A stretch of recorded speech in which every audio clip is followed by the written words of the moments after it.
Hello नमस्कार साथियों, मैं सोनू कुमार आपके बीच फिर से आ चुका हूं और आज अपनी क्लास को लेके आया हूं जो कि सक्षमता परीक्षाओं विशेष के लिए है।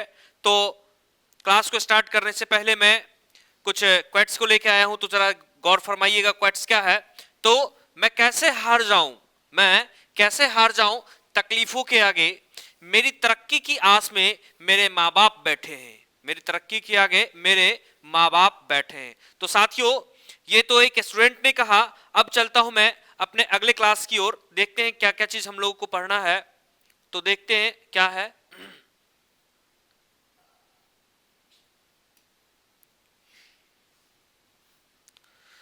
तो साथियों, मैं आज ये क्लास लेके आया हूं जो कि आज इतिहास का क्लास है। तो मैं इतिहास के क्लास को अब मैं आपके सामने प्रस्तुत करने वाला हूं। तो देखते हैं कौन कौन से प्रश्न हैं और कैसे कैसे प्रश्न हैं। तो साथियों, मैं आपके लिए प्रश्न लेके आया हूं, तो देखते हैं कौन कौन से प्रश्न हैं साथियों। तो मैं इसे जरा एक बार एडजस्ट कर ले रहा हूं। चलिए, तो पहला प्रश्न क्या कहता है। तो पहला प्रश्न कहता है कि पहला प्रश्न कह रहा है कि इतिहास के पिता, क्या कहा साथियों, कि इतिहास के पिता किसे कहा जाता है। तो इतिहास के पिता किसे कहा जाता है। तो इतिहास के पिता हेरोडोटस को कहा जाता है साथियों। इतिहास के पिता हेरोडोटस को कहा जाता है। अब दूसरा प्रश्न को देखते हैं। तो दूसरा नंबर का प्रश्न क्या कहता है कि सिंधु सभ्यता प्रसिद्ध थी। तो सिंधु सभ्यता प्रसिद्ध किसके लिए थी। तो सिंधु सभ्यता प्रसिद्ध थी सुनियोजित शहर के लिए। किसके लिए। तो सुनियोजित शहर के लिए सिंधु सभ्यता प्रसिद्ध हुआ करती थी। साथ ही अब तीसरे नंबर का प्रश्न को देखते हैं। तो तीसरे नंबर प्रश्न कहता है कि सिंधु सभ्यता के लोगों का व्यवसाय क्या था। तो सिंधु सभ्यता के लोगों का मुख्य आधार था, उनका उनका आधार था व्यापार। क्या था साथियों। तो वह व्यापार था। अब बात करते हैं वहीं पर तीसरा नेक्स्ट प्रश्न। तो सिंधु वासियों की मुख्य फसल कौन सी थी। तो जो लोग सिंधु वासी थे उनकी मुख्य फसल कौन सी हुआ करती थी। तो उनकी मुख्य फसल जौ एवं गेहूं हुआ करती थी। क्या।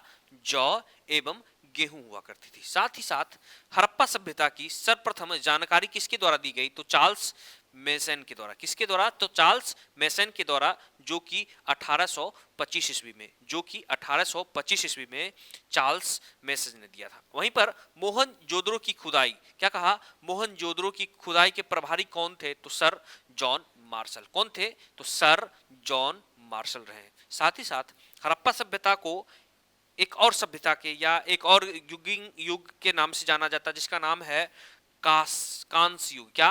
कांस्य युगीन सभ्यता। क्या कह सकते हैं। कांस्य युगीन सभ्यता। किसको कह सकते हैं। हड़प्पा सभ्यता को कह सकते हैं। साथ ही साथ साथियों कि सिंधु सभ्यता की लिपि कैसी थी। तो सिंधु सभ्यता की लिपि की थी, कैसी थी, भाव चित्रात्मक लिपि थी। कैसी लिपि थी। तो भाव चित्रात्मक लिपि हुआ करती थी। साथियों, अब देखते हैं मिस्र के राजा क्या कहलाते थे। तो मिस्र के राजा क्या कहलाते थे साथियों, हमको देखना है कि मिस्र के राजा क्या कहलाते थे। तो मिस्र के राजा फराओ कहलाते थे। क्या कहलाते थे साथियों। फराओ। मिस्र के राजा क्या कहलाते थे। फराओ कहलाते थे साथियों। अब बात करते हैं कि खरोष्टी लिपि, क्या कहा, खरोष्टी लिपि लिखी जाती थी कैसे। तो खरोष्टी लिपि दाएं से बाएं की ओर लिखी जाती थी। कहां साथियों। तो दाएं से बाएं की ओर कैसी लिपि लिखी जाती थी। तो खरोष्टी लिपि। खरोष्टी लिपि कैसी। तो दाएं से बाएं की ओर लिखी जाती थी। साथ ही साथ अगले प्रश्न को देखते हैं। तो स्वास्तिक चिन्ह, क्या कहा साथियों। तो स्वास्तिक चिन्ह किन की देन है। तो साथियों स्वास्तिक चिन्ह सिंधु सभ्यता की देन है। किसकी। तो सिंधु सभ्यता की देन है। कैसे। स्वास्तिक चिन्ह। वहीं पर साथियों नेक्स्ट प्रश्न को लेकर चलते हैं, देखते हैं आदि मानव ने सर्वप्रथम सीखा। आदि मानव ने क्या सीखा सर्वप्रथम। तो आग जलाना। आग जलाना आदि मानव ने सर्वप्रथम सीखा था। वहीं पर साथियों बात करते हैं आग का आविष्कार किस काल में हुआ था। तो आग का आविष्कार पूरा पाषाण काल में हुआ था। साथियों आग का आविष्कार पूरा पाषाण काल में हुआ था। अब देखते हैं अगले प्रश्न को साथियों। तो देखते हैं क्या है प्रश्न। देखते हैं साथियों अगला प्रश्न क्या कहता है कि सबसे पहला पालतू जानवर किसे बनाया आदिवासियों ने। तो सबसे पहले पालतू जानवर किसे बनाया। तो वह है कुत्ता को। कुत्ता को सर्वप्रथम सबसे पहला पालतू जानवर बनाया गया। वहीं पर बात करते हैं साथियों कि सिंधु सभ्यता की क्या कैसी सभ्यता थी? इसको आद्य ऐतिहासिक सभ्यता के भी नाम से जाना जाता है। किसके? आद्य ऐतिहासिक सभ्यता के भी नाम से जाना जाता है। साथियों अब देखते हैं हड़प्पा कहाँ स्थित है? तो हड़प्पा रावी नदी के तट पर स्थित है। साथियों हड़प्पा कहाँ स्थित है? तो हड़प्पा रावी नदी के तट पर स्थित है। वहीं पर साथियों बात करते हैं अब कि सिंधु सभ्यता का प्रमुख बंदरगाह कहाँ है? तो सिंधु सभ्यता का प्रमुख बंदरगाह लोथल को माना जाता है। साथियों कहाँ? लोथल। और लोथल कहाँ पड़ता है साथियों? तो लोथल गुजरात में पड़ता है। कहाँ पर?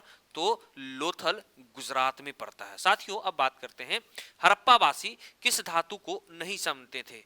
किस धातु से परिचित नहीं थे? हड़प्पावासी किस धातु से परिचित नहीं थे? तो हड़प्पावासी किस धातु से परिचित नहीं थे? तो वो थे लोहा। किससे? लोहा से वो परिचित नहीं थे। साथियों अब अगले प्रश्नों की ओर चलने से पहले थोड़ा सा मैं आप लोगों से एक बात शेयर कर देना चाहता हूं कि अगर साथियों मेरा वीडियो अगर आपको अच्छा लग रहा होगा तो कृपया करके लाइक एवं कमेंट एवं सब्सक्राइब करना ना भूले। साथियों अब चलते हैं अगले प्रश्नों की ओर, तो देखते हैं क्या प्रश्न कहता है। तो साथियों अगला प्रश्न कहता कि हड़प्पा में मिट्टी के बर्तन, हड़प्पा में मिट्टी के जो बर्तन बनाए जाते थे वो कैसे होते थे? वो लाल रंग के द्वारा। किसके? लाल रंग के बर्तन के द्वारा बनाए जाते थे, लाल रंग का होता था। फिर चावल के साक्ष्य कहां से मिले साथियों? तो चावल के साक्ष्य लोथल एवं रंगपुरा से मिले। कहां से साथियों? लोथल एवं रंगपुरा से मिले। कहां से साथियों? लोथल एवं रंगपुरा से मिले। वहीं पर बात करते हैं साथियों कि सिंधु सभ्यता का मान्यता प्राप्त काल, सिंधु सभ्यता को किस वर्ष मान्यता प्राप्त काल को माना जाता है? तो यह 2500 ईसा पूर्व से लेकर 1750 ईसा पूर्व के बीच के काल को माना जाता है। साथियों वहीं पर बात करते हैं कि मोहनजोदारो कहाँ स्थित है? तो मोहनजोदारो पाकिस्तान के लरकाना जिले में। अभी मोहनजोदारो कहाँ स्थित है वर्तमान में? तो पाकिस्तान के लरकाना जिले में स्थित है। फिर से बात करते हैं साथियों कि मोहनजोदारो, तो ये हो गई। बात करते हैं मोहनजोदारो की खोज किसने की? तो मोहनजोदारो की खोज राखल दास बनर्जी के द्वारा 1922 ईस्वी में किया गया। 1922 ईस्वी में राखल दास बनर्जी के द्वारा किया गया। किसकी खोज? तो मोहनजोदारो की खोज। फिर बात करता है साथियों कि नर्तकी की कांस की मूर्ति, क्या कहा? नर्तकी के कांस की मूर्ति कहां से प्राप्त हुई? तो यहीं से मोहनजोदारो से। कहां से? तो मोहनजोदारो से नर्तकी के कांस की मूर्तियां प्राप्त हुई है साथियों। फिर बात करते हैं कि सिंधु सभ्यता की सबसे बड़ी इमारत कौन सी थी? तो अन्नागार कह सकते हैं, और ये मोहनजोदारो से। यहाँ पर अन्नागार एवं स्नानागार भी हो सकते हैं। क्या? अन्नागार एवं स्नानागार सिंधु सभ्यता की सबसे बड़ी इमारतों में ये शुमार थे। फिर बात करते हैं कि मोहनजोदारो की प्रमुख स्मारक जो कि बृहद स्नानागार, अभी हमने जस्ट बताया बृहद स्नानागार भी हुआ करते थे। साथियों अब बात करते हैं कि मेसोपोटामिया की जो सभ्यता थी वह उसका अर्थ क्या होता था? मेसोपोटामिया का अर्थ क्या होता था? जिसका अर्थ होता था दो नदियों के बीच की भूमि को मेसोपोटामिया कहा जाता था। साथियों कि दो नदियों के बीच की भूमि को मेसोपोटामिया कहा जाता था। साथियों अब बात करते हैं कि हड़प्पा की खुदाई कब हुई थी? तो हड़प्पा की खुदाई 1921 ईस्वी में दयाराम सहनी जी के द्वारा किया गया। किसके द्वारा? कि दयाराम सहनी जी के द्वारा 1921 ईस्वी में कराया गया। वहीं पर बात करते हैं साथियों कि सिंधु घाटी के लोगों ने पूजा सबसे पहले किसकी की? तो मातृ देवी की पूजा करते थे। किसकी? तो मातृ देवी की पूजा किया करते थे। साथियों अब बात करते हैं पुराणों की संख्या कितनी है? तो पुराणों की संख्या कितनी है? 18 है। कितना? पुराणों की संख्या साथियों 18 है। और वहीं पर पुराणों की रचना कब हुई? तो गुप्त काल में हुई। पुराण की रचना किस काल में हुई? तो पुराण की रचना गुप्त काल में हुई। अब अगले प्रश्नों की ओर चलते हैं साथियों, तो उससे पहले मैं थोड़ा स्क्रॉल कर ले रहा हूं। अब चलते हैं साथियों। सबसे कहा कि सबसे प्राचीन पुराण कौन है? तो ये सबसे प्राचीन पुराण मत्स्य पुराण है। साथियों सबसे प्राचीन पुराण कौन सा है? तो सबसे प्राचीन पुराण मत्स्य पुराण है। साथियों कौन? मत्स्य पुराण है। फिर पुराणों के रचयिता को क्या कहते हैं? तो पुराणों के रचयिता को लोमहर्ष एवं उग्रश्रवा कहते हैं। क्या साथियों? लोमहर्ष एवं उग्रश्रवा कहते हैं। फिर से वहीं पर बात करते हैं साथियों कि वेद एवं वेदांगों की संख्या कितनी है? तो वेद कितने हैं? तो वेद 4 हैं। साथियों वेद कितने हैं? 4 हैं और वेदांग कितने हैं, तो वेदांग भी 6 हैं। वहीं पर उपनिषदों की संख्या कितनी है, तो उपनिषदों की संख्या कितनी है साथियों, तो 108 है। उपनिषद की संख्या कितनी है, तो उपनिषदों की संख्या 108 है और वेदों की संख्या 4 है और वेदांगों की संख्या 6 है। वहीं पर बात करते हैं साथियों कि पुराणों का अध्ययन करने वालों को क्या प्रथम मुसलमान कौन था, तो पुराणों का अध्ययन करने वाले जो प्रथम मुसलमान थे वो कौन थे, तो अल बरूनी थे। कौन थे साथियों, तो अल बरूनी थे। वहीं पर बात करते हैं साथियों कि उपनिषद का विषय वस्तु क्या था। उपनिषद का विषय वस्तु कौन हुआ करता था, तो उपनिषद का विषय वस्तु आपका दर्शन हुआ करता था। उपनिषद का विषय वस्तु कौन हुआ करता था, तो दर्शन हुआ करता था। साथियों वहीं पर बात करते हैं ब्राह्मण ग्रंथ किससे संबंधित है, तो ब्राह्मण ग्रंथ कर्म कांड से संबंधित है। साथियों ब्राह्मण ग्रंथ किससे संबंधित है, तो कर्म कांड से संबंधित है। वहीं पर बात करते हैं साथियों, अब अगले प्रश्नों की ओर लेके चलते हैं आपको, तो देखते हैं क्या है प्रश्न। तो कहा कि सबसे प्राचीन वेद कौन है, तो सबसे प्राचीन वेद हमारा ऋग्वेद है। कौन सा वेद साथियों, तो सबसे प्राचीन वेद ऋग्वेद है। वहीं पर गद एवं पद वाला वेद कौन सा है, तो जिसको हम लोग यजुर्वेद कहते हैं। तो कह सकता है यजुर्वेद कैसा है, तो गद एवं पद वाला वेद को क्या कहते हैं, यजुर्वेद कहते हैं। वहीं पर साथियों शतपथ ब्राह्मण किससे संबंधित है, तो शतपथ ब्राह्मण यजुर्वेद से संबंधित है। शतपथ ब्राह्मण किससे संबंधित है, तो साथियों यजुर्वेद से संबंधित है। किससे, तो यजुर्वेद से संबंधित है। साथियों वहीं पर बात कर रहे हैं तंत्र मंत्र का उल्लेख किस वेद में मिलता है, तो तंत्र मंत्र का उल्लेख आपको अथर्ववेद में मिलता है। किसमें, तो अथर्ववेद में मिलता है। किसमें, अथर्ववेद में मिलता है। साथियों वहीं पर बात करते हैं अब कि भारतीय संगीत का जनक कौन सा वेद माना जाता है, तो सामवेद को भारतीय संगीत का कौन सा वेद माना जाता है, तो संगीत का किसे माना जाता है, तो सामवेद को माना जाता है। और गायत्री मंत्र किस वेद से लिया गया, तो साथियों गायत्री मंत्र ऋग्वेद से लिया गया। किस वेद से, तो ऋग्वेद से गायत्री मंत्र को लिया गया है। वहीं पर कि गायत्री मंत्र किस देवता को समर्पित है, तो गायत्री मंत्र सावित्री एवं सूर्य देवता को समर्पित है। किसको, सूर्य देवता, किसको, सावित्री एवं सूर्य देवता को समर्पित है। कौन सा मंत्र, तो गायत्री मंत्र, जिसको आपको पता होगा कि गायत्री मंत्र क्या होता है। खैर साथियों बात करते हैं गोत्र शब्द का उल्लेख कहां मिलता है, तो गोत्र शब्द का उल्लेख अथर्ववेद में मिलता है। साथियों कहां मिलता है, तो अथर्ववेद में मिलता है। वहीं पर बात करते हैं साथियों भागवत धर्म के प्रवर्तक कौन थे, तो श्री कृष्ण को माना जाता है। किसे, श्री कृष्ण को माना जाता है। वहीं पर साथियों बात करते हैं भक्ति आंदोलन की शुरुआत कब हुई, तो अलवार संतों के द्वारा किया गया। किसके द्वारा, अलवार संतों के द्वारा भक्ति आंदोलन की शुरुआत की गई। साथियों अब वहीं पर बात करते हैं, अब अगले प्रश्नों की ओर चलते हैं, तो देखते हैं कि आर्यों की जानकारी का स्रोत क्या है, तो आर्यों की जानकारी का स्रोत ऋग्वेद से मिलता है। किस वेद से मिलता है साथियों, तो आर्यों की जानकारी का स्रोत कहां से मिलता है, तो वो हमारा ऋग्वेद से मिलता है। फिर बात करते हैं साथियों ऋग्वेद में सर्वाधिक बार वर्णित नदी का किस, ऋग्वेद में सर्वाधिक बार किस नदी का नाम लिया गया है, तो वह कौन सी नदी है, तो वह नदी है सिंधु नदी। कौन सी नदी है साथियों, तो वह नदी है सिंधु नदी। वहीं पर साथियों बात करते हैं ऋग्वेद में सर्वाधिक पवित्र नदी किसको कहा गया है, तो वह नदी है सरस्वती नदी को सर्वाधिक पवित्र नदी माना जाता है। साथियों अब बात करते हैं अब कि ऋग्वेद में वर्णित प्रमुख देवता कौन है, तो वह प्रमुख देवता इंद्र को माना जाता है, जिसको हम लोग पुरंदर के नाम से भी जानते हैं, जिसको हम लोग पुरंदर के भी नाम से जानते हैं। साथियों अब बात करते हैं ऋग्वेद में सबसे नया मंडल कौन सा है, तो वह कौन सा मंडल है साथियों, तो वह 10वां मंडल है। सबसे कौन सा मंडल है, सबसे नया मंडल, तो वह 10वां मंडल है। और वहीं पर बात करते हैं ऋग्वेद में सोम देवता किसको समर्पित, किस मंडल में सोम का समर्पित कौन सा मंडल है, तो वह 9वां मंडल जो है जो सोम देवता को समर्पित है। साथियों बात करते हैं सत्यमेव जयते कहां से लिया गया, तो मुंडक उपनिषद से लिया गया। कहां से, मुंडक उपनिषद से लिया गया। वहीं पर बात करते हैं साथियों कि प्राचीन विधि के निर्माता कौन, प्राचीन विधि के निर्माता को किसे कहते हैं, तो वो मनु को कहते हैं। किसे साथियों, तो वह मनु को कहते हैं। साथियों कि अपने संघर्ष को, साथियों कि अपने संघर्ष को अपना जुनून बना लो, अपने संघर्ष को अपना जुनून बना लो, जब तक वो तुम्हारी कहानी ना लिख दे, जब तक कि वह तुम्हारी कहानी ना लिख दे। तो साथियों आइए अपने प्रश्नों की ओर चलते हैं। तो देखा जाता है कि स्मृति ग्रंथ में सबसे प्राचीन ग्रंथ कौन है, स्मृति ग्रंथ में सबसे प्राचीन ग्रंथ कौन है, जिसका नाम है मनुस्मृति। क्या कहते हैं साथियों, उसको कहते हैं मनुस्मृति। और पुस्तक जिसका नाम है मिताक्षरा के लेखक, पुस्तक का क्या नाम है, मिताक्षरा के लेखक कौन है, तो विज्ञानेश्वर, क्या कहते हैं साथियों, तो विज्ञानेश्वर। वहीं पर बात करते हैं महाभारत का अन्य नाम क्या कहते हैं, महाभारत को अन्य नाम से क्या नाम जानते हैं, तो इसका नाम है जय संहिता। क्या कहते हैं साथियों, जय संहिता को ही हम लोग महाभारत के नाम से जानते हैं। साथियों बात करते हैं अगले प्रश्नों की ओर, तो देखते हैं कि क्या प्रश्न है।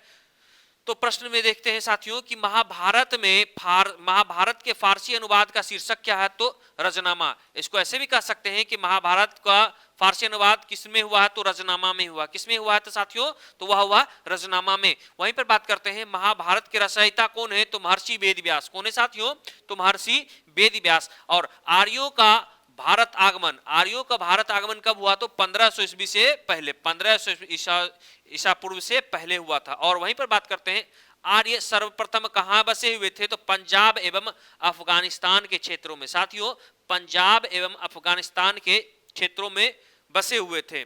बात करते हैं साथियों कि ऋग्वैदिक आर्यों की भाषा कैसी थी, तो कैसी थी साथियों, तो वह संस्कृत भाषा थी। कैसी, तो वह संस्कृत थी। वहीं पर बात करते हैं आर्य लोग भारत आए कब, तो आर्य लोग भारत कब आए, तो मध्य एशिया से। कहां से आए, कहां से आए थे, तो आर्य लोग भारत कहां से आए, तो मध्य एशिया से आए। कहां से आए साथियों, वह मध्य एशिया से आए। और शून्यवाद का प्रतिपादक कौन है, तो शून्यवाद का प्रतिपादक नागार्जुन को माना जाता है। किसको, नागार्जुन को माना जाता है। साथियों अब बात करते हैं, अब अगले प्रश्नों की ओर चलते हैं, तो देखते हैं अब बुद्ध से रिलेटेड प्रश्न है। तो देखते हैं साथियों बुद्ध से रिलेटेड प्रश्न कौन कौन से हैं। तो साथियों बात करते हैं कि गौतम बुद्ध का जन्मस्थल कहां है, तो गौतम बुद्ध का जन्मस्थल लुम्बिनी। वह कब हुआ, तो 1563 ईस्वी ईसा पूर्व में। कब, 1563 ईसा पूर्व में हुआ। वहीं पर बात करते हैं बुद्ध की मृत्यु कहां हुई, तो बुद्ध की मृत्यु कुशीनगर में, जो कि 483 ईसा पूर्व में हुई। कब, 483 ईसा पूर्व में हुई थी। वहीं पर बात करते हैं कि बुद्ध की मृत्यु की घटना क्या कहलाती है साथियों, तो उसकी घटना को क्या कहते हैं, महापरिनिर्वाण। क्या कहते हैं साथियों, तो परिनिर्वाण। और बुद्ध की मृत्यु कैसे हुई, तो शुकर मांस के खाने से। कैसे हुई थी साथियों, तो शुकर मांस के खाने से हुई थी। अब बात करते हैं साथियों कि गौतम बुद्ध के प्रथम गुरु का क्या नाम था, अलार कलाम। क्या नाम था साथियों, तो उनके प्रथम गुरु का नाम था अलार कलाम। क्या नाम था, अलार कलाम। वहीं पर बात करते हैं बुद्ध द्वारा गृह त्याग की घटना को क्या कहते हैं, महाभिनिष्क्रमण। क्या कहते हैं साथियों, महाभिनिष्क्रमण कहते हैं। वहीं पर बात करते हैं बुद्ध का प्रथम प्रवचन कहां होता था, और प्रथम प्रवचन को क्या कहते हैं, तो धर्मचक्र प्रवर्तन। क्या कहते हैं साथियों, धर्मचक्र प्रवर्तन कहते हैं। वहीं पर बुद्ध ने प्रथम उपदेश कहां दिया था, तो सारनाथ में दिया था। कहां दिया था साथियों, तो बुद्ध ने सर्वप्रथम उपदेश कहां दिया था, सारनाथ में दिया था। अब साथियों बात करते हैं अगले प्रश्नों की ओर चलते हैं, तो जरा पता करें कौन कौन से प्रश्न आ रहे हैं। तो साथियों बुद्ध ने किस भाषा में उपदेश दिए, तो वह कैसी भाषा थी, तो उसकी भाषा कैसी थी, तो पाली भाषा थी। बुद्ध ने सर्वाधिक उपदेश कहां दिए, तो श्रावस्ती में दिए। कहां दिए साथियों, तो श्रावस्ती में दिए। बौद्ध धर्म के त्रिरत्न कौन होते थे, तो बुद्ध धम्म एवं संघ। क्या, बुद्ध धम्म एवं संघ हुआ करते थे। साथियों वहीं पे बात करते हैं कि बौद्ध धर्म ग्रहण करने वाली पहली महिला कौन थी, तो बौद्ध धर्म ग्रहण करने वाली पहली महिला उसकी मौसी, जिसका नाम था महाप्रजापति गौतमी। क्या नाम था, महाप्रजापति गौतमी। और साथियों बात करते हैं प्रथम बौद्ध संगति 483 ईस्वी में कौन, राजगृह में हुआ। द्वितीय बौद्ध संगति कहां, 383 ईस्वी में वैशाली में हुआ। और तृतीय बौद्ध संगति 251 बीसी में पाटलिपुत्र में हुआ था। और चौथी बौद्ध संगति कहां हुआ था, तो प्रथम शताब्दी के कुंडलग्राम कश्मीर में हुआ था। कहां पर, कुंडलग्राम कश्मीर में हुआ था। साथियों अब बात करते हैं अगले प्रश्नों की ओर, तो देखते हैं क्या है अगला प्रश्न। तो साथियों देखते हैं वह प्रश्न कौन सा है। तो साथियों बौद्ध के पूर्व जन्म पर आधारित कथाओं को क्या कहते हैं, तो उसको जातक के नाम से जानते हैं। किसके नाम से जानते हैं साथियों, तो जातक के नाम से जानते हैं। और बौद्ध धर्म का प्रमुख ग्रंथ कौन सा होता था, जिसको कहते थे पीटक। वही पीटक विनय पीटक कहलाता था, सूत पीटक कहलाता था, और अभी धम्म पीटक कहलाता था। साथियों तो विनय पीटक, सूत पीटक और अभिधम्म पीटक कहलाया करता था। वहीं पर बौद्ध धर्म का पूजा स्थल कौन होते थे, चैत्य मंडप। किसको कहते थे, चैत्य मंडप कहते थे। फिर बात करते हैं बुद्ध चरित्र के लेखक कौन है, तो अश्वघोष। कौन है, अश्वघोष। मतलब बुद्ध चरित्र के लेखक कौन हो गए, तो अश्वघोष हो गए। और आजीवक संप्रदाय या आजीवक पंथ का प्रवर्तक किसके माना जाता है, मखलीपुत गोसाल को। किसको, मखलीपुत गोसाल को माना जाता है। वहीं पर बात करते हैं हिजरी संवत की शुरुआत कब हुई साथियों, तो 622 ईस्वी पूर्व, ईसा पूर्व बीसी में। कब, 622 बीसी में। किसकी, तो हिजरी संवत की शुरुआत हुई। फिर बात करते हैं साथियों, सिखवाद के प्रवर्तक कौन है? तो सिखवाद के प्रवर्तक 15 कब हुआ था? सिखवाद का प्रवर्तक तो 1500 ईस्वी में हुआ था। कब? 1500 ईस्वी में हुआ था साथियों। वहीं पर बात करते हैं, अब थोड़ा सा प्रश्न और रह गए हैं तो देख लेते हैं साथियों। अब बात क्या कहा, इस्लाम के प्रवर्तक कौन है? तो इस्लाम के प्रवर्तक हजरत मोहम्मद साहब। कौन? हजरत मोहम्मद साहब हैं। और हजरत मोहम्मद साहब का जन्म कब हुआ था? तो 570 बीसी। कहां पर? ईस्वी में मक्का में हुआ था। वहीं पर जैन धर्म के प्रथम तीर्थकर कौन है? तो ऋषभदेव। कौन है? प्रथम ऋषभदेव हैं। और जैन धर्म के अंतिम तीर्थकर जो कि 24वें तीर्थकर के नाम से जाने जाते हैं, कौन है? तो महावीर स्वामी। कौन है साथियों? महावीर स्वामी। और जैन धर्म की जीवनी का उल्लेख कहां मिलता है? तो साथियों कल्पसूत्र में मिलता है। कहां साथियों? तो कल्पसूत्र में मिलता है। वहीं पर बात करते हैं, सूफी धर्म का आंदोलन का विकास कब हुआ था? तो 9वीं सदी में हुआ था साथियों। कब हुआ था? तो 9वीं सदी में हुआ था। और महावीर स्वामी का जन्म कब हुआ था? तो 540 ईस्वी बीसी में वैशाली में हुआ था। और महावीर स्वामी की मृत्यु 468 बीसी में पावापुरी में हो गई थी। कहां हुई थी? पावापुरी में हो गई थी। वहीं पर बात करते हैं साथियों कि महावीर स्वामी किस राजघराने में पैदा हुए? तो वह क्षत्रिय राजघराने में पैदा हुए साथियों। कहां पर? तो क्षत्रिय राजघराने में पैदा हुए। और महावीर के प्रथम अनुयायी कौन थे? तो जमाली। कौन थे? उसका दामाद क्या नाम था? दामाद का जमाली। कौन थे? जमाली। साथियों महावीर एवं बौद्ध दोनों का उपदेश कब किनके शासनकाल में देखने को मिलता है? तो बिंबिसार के शासनकाल में देखने को मिलता है साथियों। अब अगले प्रश्नों की ओर लेके चलते हैं हम आपको। तो अगला प्रश्न क्या कहता है देखते हैं। तो भारत पर सर्वप्रथम आक्रमण किसने किया? तो ईरान ने। किसने? ईरान ने। वहीं पर भारत पर आक्रमण करने वाला प्रथम विदेशी शासक कौन था? तो वह सिकंदर था। और सिकंदर एवं पोरस के बीच युद्ध कब हुआ था? सिकंदर एवं पोरस के बीच युद्ध को क्या कहते हैं? तो हाइडेस्पीज का युद्ध कहते हैं। क्या? हाइडेस्पीज का युद्ध कहते हैं। और सिकंदर की मृत्यु कब हुई थी? 323 ईसा पूर्व में, जिसका जो कि कहां? बेबीलोन में हुई थी। कहां पर? बेबीलोन में हुई थी। और मौर्य वंश के संस्थापक किसे माना जाता है? चंद्रगुप्त मौर्य को। किसे माना जाता है साथियों? तो चंद्रगुप्त मौर्य को। और चंद्रगुप्त मौर्य वंश की जानकारी कहां से मिलती है? तो मौर्य वंश की जानकारी विष्णु पुराण से मिलती है साथियों। कहां से मिलती है? तो विष्णु पुराण से मिलती है। और सुदर्शन झील का निर्माण किसने करवाया? तो चंद्रगुप्त मौर्य के द्वारा सुदर्शन झील का निर्माण हुआ। चंद्रगुप्त किस धर्म के अनुयायी थे? तो वह जैन धर्म के अनुयायी थे। वहीं पर चंद्रगुप्त मौर्य के गुरु एवं महामंत्री कौन थे? तो चाणक्य थे। कौन थे? चंद्रगुप्त मौर्य के गुरु एवं महामंत्री कौन थे? तो वह चाणक्य थे। और भारत का मैकियावेली, क्या? भारत का मैकियावेली किसे कहा जाता था? जो कि चाणक्य को कहा जाता था। किसे? चाणक्य को कहा जाता था। और कौटिल्य का अर्थशास्त्र किस पर आधारित है? तो वह प्रशासन पर आधारित है। किस पर आधारित है साथियों? तो वह प्रशासन पर आधारित है। वहीं पर साथियों बात करते हैं अब अगले प्रश्नों की ओर। तो चलते हैं, मौर्य वंश की जानकारी कहां से मिलती है? तो विष्णु पुराण से मिलती है साथियों। अब बात करते हैं कि सुदर्शन झील का निर्माण किसने करवाया? तो चंद्रगुप्त मौर्य के द्वारा करवाया गया। चंद्रगुप्त किस धर्म का अनुयायी था? तो जैन धर्म का अनुयायी था। चंद्रगुप्त मौर्य के गुरु एवं महामंत्री कौन थे? चाणक्य थे। कौन थे गुरु एवं महामंत्री? तो वह चाणक्य थे। फिर भारत का मैकियावेली किसे कहा जाता था? तो वह चाणक्य को कहा जाता था। और कौटिल्य का जो अर्थशास्त्र था वह किस पर आधारित था? तो वह प्रशासन पर आधारित था। चंद्रगुप्त ने जैन धर्म की शिक्षा कहां ली? तो भद्रबाहु से। चंद्रगुप्त ने जैन धर्म की शिक्षा किससे ली? तो वह भद्रबाहु से ली। वहीं पर साथियों चंद्रगुप्त के दरबार में आने वाला यूनानी कौन था? तो वह यूनानी था मेगास्थनीज। कौन था? चंद्रगुप्त दरबार में कौन आया था? वह यूनानी था। वहीं पर बात करते हैं चंद्रगुप्त मौर्य की मृत्यु कब हुई थी? 298 ईसा पूर्व में, जो कि श्रवणबेल गोला में हुआ। और ये कहां है? तो यह कर्नाटक में है। वहीं पर साथियों बात करते हैं जीवन के अंतिम दिनों में जैन धर्म अपनाया किसने? तो वह चंद्रगुप्त मौर्य ने अपनाया था। शिलालेखों का प्रचलन किसके द्वारा शुरू किया गया? तो अशोक के द्वारा शुरू किया गया। वहीं पर साथियों बात करते हैं कि अशोक ने धम्म स्वीकार किया जो कलिंग युद्ध के पश्चात। किसके युद्ध के पश्चात? तो कलिंग युद्ध के पश्चात। और बौद्ध धर्म के प्रचार के लिए श्रीलंका को किसे भेजा? तो अपनी पुत्र एवं पुत्री को, जिसका नाम था महेंद्र, का नाम महेंद्र पुत्र था, उसकी संगमित्रा उनकी पुत्री थी। तो साथियों आज की क्लास को मैं यहीं रहने देता हूं। तब तक के लिए नमस्कार, प्रणाम। अगर मेरा वीडियो आपको अच्छा लगे तो लाइक एवं सब्सक्राइब करना ना भूले। नमस्कार।